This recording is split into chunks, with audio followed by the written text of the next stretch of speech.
बांग्लादेश हिंदुओं के लिए नया नर्क बन चुका है। ढाका से लेकर रंगपुर, चटगांव और मेमन सिंह तक हर शहर में हिंदुओं को मारा जा रहा है, डराया जा रहा है, जलाया जा रहा है। बांग्लादेश में हिंदुओं का कत्लेआम पहली बार नहीं हो रहा, लेकिन पहली बार ऐसा हो रहा है जब हिंदुओं का कत्लेआम स्टेट स्पॉन्सर्ड जिहादी कर रहे हैं। ढाका, रंगपुर, चटगांव, मेमन सिंह समेत पूरे बांग्लादेश में हिंदुओं को मारने के लिए एक बड़ी फौज तैयार कर दी गई है। इस जिहादी फौज की फ्रंटलाइन में पुलिस, स्टूडेंट, कट्टरपंथी और आतंकी सब खड़े हुए हैं। यह फौज किसी संगठन ने तैयार नहीं की है, यह फौज तैयार की है बांग्लादेशी हुकूमत के मुखिया मोहम्मद यूनुस ने। और इसी जिहादी फोर्स को देखकर यह कहा जा रहा है कि बांग्लादेश में नए बगदादी आ गए हैं। यूनुस ने आखिर ये पलटन क्यों बनाई, इसका टारगेट क्या है, बांग्लादेश के हिंदुओं का क्या होगा, इस रिपोर्ट में समझिए।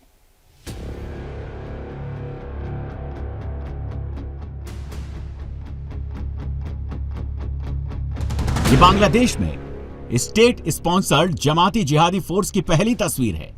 जिस शख्स को यह भीड़ पीट रही है वो बांग्लादेशी हिंदू दीपू चंद्र दास हैं। यह वीडियो मेमन सिंह जिले की उस फैक्ट्री का है जहां दीपू काम करता था और यही वो जगह है जहां से 18 दिसंबर को उसे कट्टरपंथी भीड़ ने उठाया। इस्लामिक कट्टरपंथियों की भीड़ फैक्ट्री में घुस गई। दीपू को बुरी तरह पीटा गया, नारे लगाए गए। अब दीपू की आखिरी तस्वीर देखिए। 18 दिसंबर को यह बांग्लादेशी स्टेट स्पॉन्सर्ड जमाती जिहादी फोर्स की अगली तस्वीर है। जिहादियों ने दीपू के शरीर को रस्सी से बांधकर शरीर सड़क पर घसीटा, बेरहमी से पीटा, मौत के घाट उतार दिया। जिहादी फौज इतने पर ही नहीं रुकी, दीपू के कपड़े उतारकर उसे पेड़ पर लटकाया गया, जिंदा जला दिया। पिटाई से लेकर बर्बर हत्या की तस्वीरों ने बांग्लादेश के हिंदुओं को डरा दिया है, पूरी दुनिया को हिला दिया है। लेकिन इन तस्वीरों के बीच एक तस्वीर और भी है जिसे देखकर आज पूरी दुनिया हैरान है। पुलिसकर्मियों के साथ मौजूद बांग्लादेशी हिंदू दीपू की यह तस्वीर फैक्ट्री में पिटाई के ऐन बाद की है। उसे जिंदा जलाने से कुछ देर पहले की है। भीड़ के चंगुल से छूटा दीपू पुलिस के सामने गिड़गिड़ा रहा है, जान बचाने की गुहार लगा रहा है। भीड़ से छुटाकर पुलिस दीपू को थाने ले आई। ईश निंदा के आरोप में उससे पूछताछ की गई। ये उसी वक्त की तस्वीरें हैं जिस वक्त थाने में दीपू से पूछताछ चल रही थी। उसी वक्त जिहादी जमात की फौज थाने के बाहर उसका इंतजार कर रही थी। सूत्रों का कहना है कि इस्लाम के अपमान के आरोप का कोई सबूत पुलिस को नहीं मिला। उसके बाद दीपू से एक कागज पर दस्तखत करवाए गए और बाहर खड़ी भीड़ को सौंप दिया गया। पुलिस चाहती तो दीपू को बचा सकती थी, पुलिस चाहती तो दीपू को सेफ घर पहुंचा सकती थी, पुलिस चाहती तो जिहादी जमात पर एक्शन ले सकती थी, लेकिन ऐसा नहीं हुआ। इसकी वजह है बांग्लादेश में स्टेट स्पॉन्सर्ड जमाती जिहादी फोर्स। इसी स्टेट स्पॉन्सर्ड जमाती जिहादी फोर्स के विरोध में बांग्लादेशी हिंदू सड़कों पर उतर आया, जान बचाने की गुहार लगा रहा है। And he was brutally killed by Tawhidi Janata in the name of mob justice, but he was innocent. Trust me, he was completely innocent. As far we remember, as far we know, we got this information that he has some issue with his colleagues, and they had used this word that defamation of religion or insult of religion. They have used this clause to kill that person, and this is very normal case for us because last 1 year we have seen so many cases like this.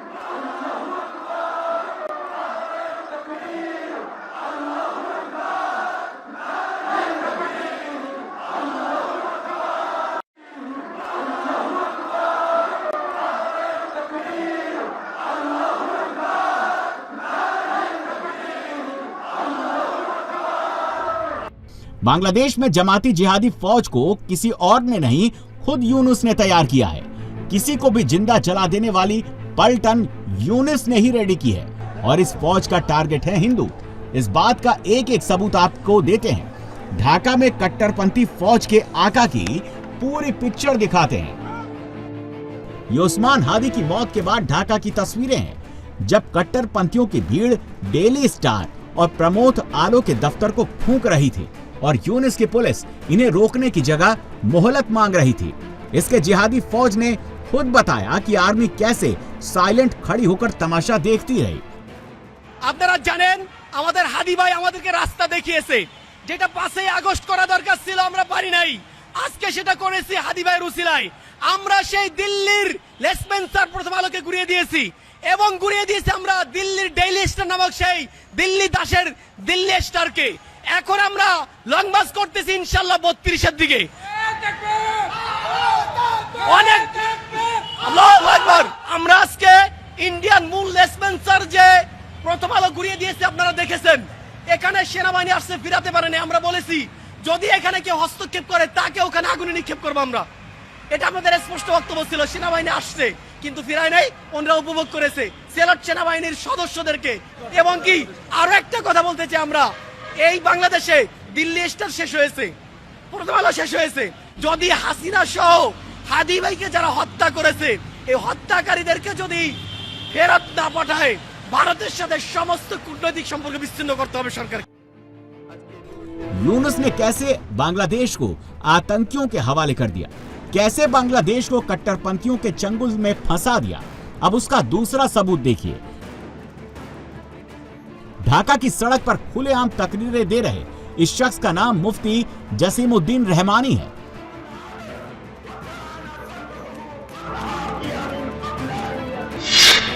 Jasimuddin Rahmani आतंकी गुट अंसल्लाह बांग्ला का chief है। 2013 में blogger के murder case में इसे arrest किया गया। इस आतंकी गुट के 30 लोगों को गिरफ्तार कर जेल भेजा गया। यूनुस ने कमान संभालते ही सबसे पहले इस आतंकी जसीमुद्दीन रहमानी को जेल से रिहा कर दिया। अगस्त 2024 में ये जेल से बाहर आ गया। जसीमुद्दीन का टारगेट हिंदुओं को मिटाना है, इस्लामिक शासन लागू करना है और इसके लिए यूनुस की सरपरस्ती में आतंकी जसीमुद्दीन खुलकर जिहादी जहर फैला रहा है। अल्लाहुम्मा कुल हिंदूस व नरेंद्र मोदी आमीन। अल्लाहुम्मा खुदहुम अखज़ अज़ीज़िन मुक़तदिर। अल्लाहुम्मा दम्मिर दियारहुम। अल्लाहुम्मा क़र्रिब बिलादहुम। अल्लाहुम्मा मस्जिद जमाहुम। अल्लाहुम्मा शद्दिद जमलहुम। अल्लाहुम्मा खुज़हुम। अल्लाहुम्मा अहसिम अददा वक़्तुलहुम बददा वला तुबक़ि मिनहुम अहदा। जसीमुद्दीन ने अपनी आतंकी संगठन का नाम बदलकर अंसार अल इस्लाम कर लिया, लेकिन काम उसी पैटर्न पर कर रहा है जिस पैटर्न पर ये अंसल्लाह बांग्ला टीम यानी एबीटी में करता था। अंसल्लाह बांग्ला टीम का कनेक्शन अलकायदा और आईएसआईएस से है। मई 2015 में इस आतंकी संगठन ने अपने टारगेट की लिस्ट जारी की थी। इस लिस्ट में बांग्लादेश के कई एक्टर, ब्लॉगर, डॉक्टर, इंजीनियर, जज, पॉलिटिशियन के नाम शामिल थे। मई 2015 में शेख हसीना ने इसे बैन कर दिया था और इसके आतंकियों को जेल भेज दिया था। यूनुस की शह पाकर सारे आतंकी जेल से बाहर आ चुके हैं। नाम बदलकर, भेष बदलकर आतंक फैला रहे हैं, हिंदुओं को डरा रहे हैं और इन्हीं जिहादियों की फौज ढाका में खुलेआम अपना मकसद भी बता रही है। কোনো তাগুতি শক্তির কোনো কিছু হবে না দেশে, একমাত্র আল্লাহর আইন চলবে দেশে। কোনো তাগুতের আইন দেশে চলবে না। প্রকাশ্যে দিবালোকে মানুষকে হত্যা করে কোনে বলে যে মিলন আমার মক্কেল তো নির্দোষ। এই ব্রিটিশ হতে যতদিন বিচার ব্যবস্থা থাকবে এই দেশের মানুষের কোনোদিন উন্নত হবে না। আল্লাহর আইন ছাড়া সৃষ্টির আইন দিয়ে মানুষকে কোনোদিন মুক্তি দেওয়া যায় না। আল্লাহর আইনই মানুষকে মুক্তি দিতে পারবে। কোনো তাগুত, কোনো কাফের মুশরিকের আইন কোনোদিন মানুষকে মুক্তি দিতে পারে না। একমাত্র আল্লাহর আইন মানুষকে মুক্তি দিতে পারবে, ঠিক না?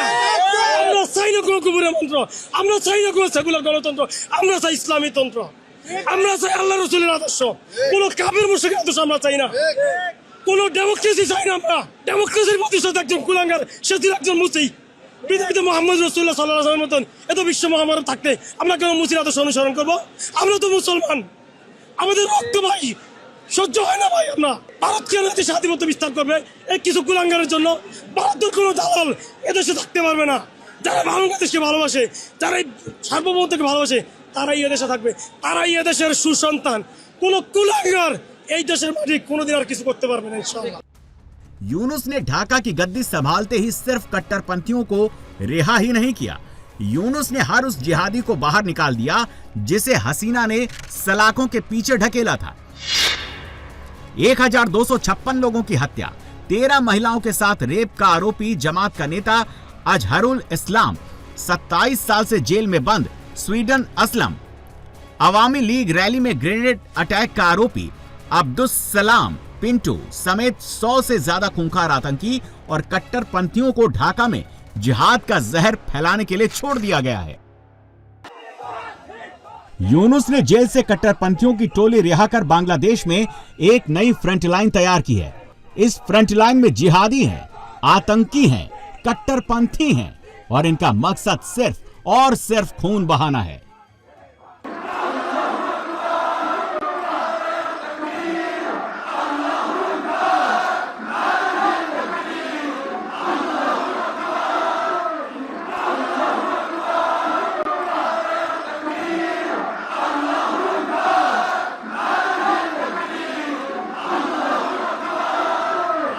यूनुस ने जो फ्रंट लाइन रेडी की है वो ही अब स्टेट स्पॉन्सर्ड जमात बनकर ढाका को जला रही है, हिंदुओं को डरा रही है।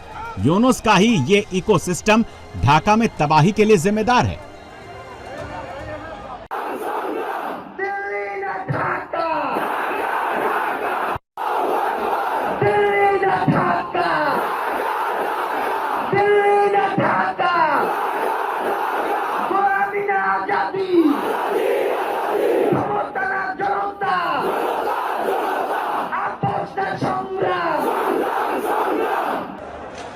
ढाका से लेकर चटगांव तक, रंगपुर से लेकर मेमन सिंह तक यूनुस की ये जिहादी फौज ही तांडव मचा रही है। उसका सबूत ये वीडियो है। ये तस्वीर उस वक्त की है जब शेख मुजीब के घर पर जिहादियों की फौज ने हथौड़ा चलाया। उसी वक्त यूनुस की फ्रंट लाइन के एक जिहादी ने बांग्लादेश के झंडे के साथ आतंकी संगठन आईएस का झंडा लहराया। नवंबर 2024 में बांग्लादेश के झंडे के साथ भगवा ध्वज लहराया गया था। उस केस में यूनुस के पुलिस ने इस्कॉन के पुजारी चिन्मय कृष्णदास को झूठा फंसाकर देशद्रोह की धाराएं लगा दी थी। 6 महीने तक चिन्मय कृष्णदास को जमानत नहीं मिली, लेकिन आतंकी संगठन आईएसआईएस के झंडे पर यूनुस ने आंख बंद कर ली है। कोई केस दर्ज नहीं हुआ, किसी ने इस आतंकी को अरेस्ट तक नहीं किया, क्योंकि ये झंडा लहराने वाला कोई और नहीं, यूनुस की जिहादी फ्रंट लाइन का ही मेंबर है। इसी फ्रंट लाइन ने 18 दिसंबर को ढाका में खूनी खेल खेला। नारे तकबीर, इनकिलाब इनकिलाब, मुजीबात मुर्दाबाद। यूनुस चुनाव से पहले ऐसी फ्रंट लाइन बांग्लादेश के हर शहर में तैयार कर देना चाहता है, जिससे कि उसकी फेवरेट जमात के सामने ढाका में कोई न टिक सके। यकीन ना हो तो सुन लीजिए। সে ইন্ডিয়াকে আমাদেরকে মোকাবেলা করার জন্য আমাদেরকে ঘরে ঘরে মা বোন ছেলে মেয়ে নির্বিশেষে ট্রেনিং দিতে হবে, কারণ আমাদেরকে এদেরকে মোকাবেলা করতে হবে। আমি ক্ষুদিরাম দেখি নাই, আমি আজাদ দেখি নাই, আমি হাদিকে দেখেছি। হাদি ছিল একটি বিপ্লব, বিপ্লবী নেতা কাকে বলে আমরা হাদিকে দেখে শিখেছি। নাওয়া খাওয়া সংসার বাচ্চা কাচ্চা ভুলে কিভাবে রাজপথ দখল করে থাকতে হয়, কিভাবে বলিষ্ঠ কণ্ঠস্বর, একটা আকুত ভয় কণ্ঠস্বর কিভাবে হয়, হাদিকে দেখেছি। আমি बांग्लादेश में लेटेस्ट हिंसा के लिए यूनुस की टोली ने उस्मान हादी की मौत को ग्राउंड बनाया। उस्मान हादी के नाम पर हिंदुओं को डराया, घरों को जलाया, अखबार के दफ्तर फूंक डाले, एंटी इंडिया नारे लगाए। इसके लिए प्रोपेगेंडा सेट किया गया।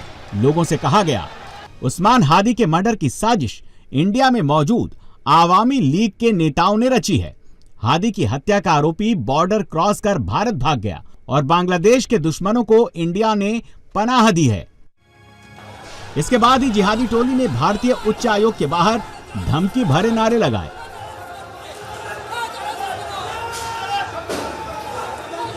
चटगांव के असिस्टेंट हाई कमिश्नर ऑफिस में आग लगाई।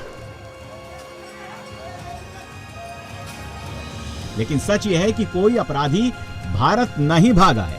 और इसका सबूत वहाँ की पुलिस दे रही है। भारत का नाम लेकर तो जमात ने सिर्फ और सिर्फ हिंसा का ग्राउंड तैयार किया है। শেষ অবস্থানটা সুনির্দিষ্টভাবে আমাদের কাছে এভাবে তথ্য নাই। আমরা নানাভাবে আমাদের তদন্তকারী অফিসাররা, আমাদের গোয়েন্দারা চেষ্টা করে যাচ্ছে। আর যেটা আপনি বলেছেন যে উনি সে আসামি বর্ডার পার হয়ে চলে গেছে কিনা, এই বিষয়টা আমাদের কাছে সুনির্দিষ্ট তথ্য, আমরা এখনো কনফার্ম হতে পারিনি যে সে হয়ে চলে গেছে। उस्मान हादी इंडिया विरोधी था। उस्मान हादी शेख हसीना का विरोधी था और यूनुस उसी का फायदा उठाकर अपनी जिहादी टोली को विरोधियों का खून बहाने की खुली छूट दे रहा है।